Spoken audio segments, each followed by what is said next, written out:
بسم اللہ الرحمن الرحیم۔ السلام علیکم ورحمۃ اللہ وبرکاتہ۔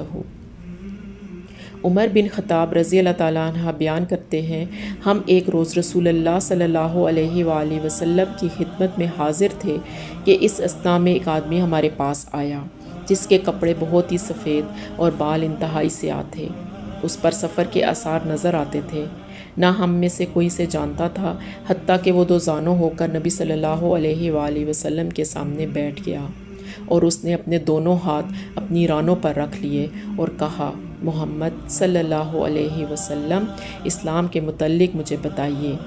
آپ صلی اللہ علیہ وآلہ وسلم نے فرمایا، اسلام یہ ہے کہ تم گواہی دو اللہ کے سوا کوئی معبود برحق نہیں، اور یہ کہ محمد اللہ کے رسول ہیں، نماز قائم کرو، زکوٰۃ ادا کرو، رمضان کے روزے رکھو، اور اگر استطاعت ہو تو بیت اللہ کا حج کرو۔ اس نے کہا، آپ نے سچ فرمایا۔ ہمیں اس سے تعجب ہوا کہ وہ آپ سے پوچھتا ہے اور آپ کی تصدیق بھی کرتا ہے۔ اس نے کہا، ایمان کے بارے میں مجھے بتائیے۔ آپ صلی اللہ علیہ وآلہ وسلم نے فرمایا، یہ کہ تم اللہ پر، اس کے فرشتوں پر، اس کی کتابوں، اس کے رسولوں اور یوم آخرت پر ایمان لاؤ، اور تم تقدیر کے اچھا اور برا ہونے پر ایمان لاؤ۔ اس نے کہا، آپ نے سچ فرمایا۔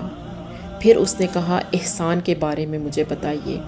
آپ صلی اللہ علیہ وآلہ وسلم نے فرمایا، یہ کہ تم اللہ کی عبادت اس طرح کرو گویا تم اسے دیکھ رہے ہو، اور اگر تم اسے نہیں دیکھ سکے تو وہ یقیناً تمہیں دیکھ رہا ہے۔ اس نے کہا، قیامت کے بارے میں مجھے بتائیے۔ آپ صلی اللہ علیہ وآلہ وسلم نے فرمایا، موصول اس کے متعلق سائل سے زیادہ نہیں جانتا۔ اس نے کہا، اس کی نشانیوں کے بارے میں مجھے بتائیے۔ آپ صلی اللہ علیہ وآلہ وسلم نے فرمایا، یہ کہ لونڈی اپنی مالکہ کو جنم دے گی، اور یہ کہ تم ننگے پاؤں، ننگے بدن، تنگ دست بکریوں کے چرواہوں کو بلند و بالا عمارتوں کی تعمیر اور ان پر فخر کرتے ہوئے دیکھو گے۔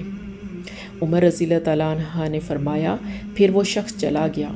میں کچھ دیر ٹھہرا، پھر آپ صلی اللہ علیہ وآلہ وسلم نے مجھ سے پوچھا، عمر، کیا تم جانتے ہو سائل کون تھا؟ میں نے عرض کیا، اللہ اور اس کے رسول بہتر جانتے ہیں۔ آپ صلی اللہ علیہ وآلہ وسلم نے فرمایا، وہ جبرائیل علیہ السلام تھے، وہ تمہیں تمہارا دین سکھانے کے لیے تمہارے پاس تشریف لائے تھے۔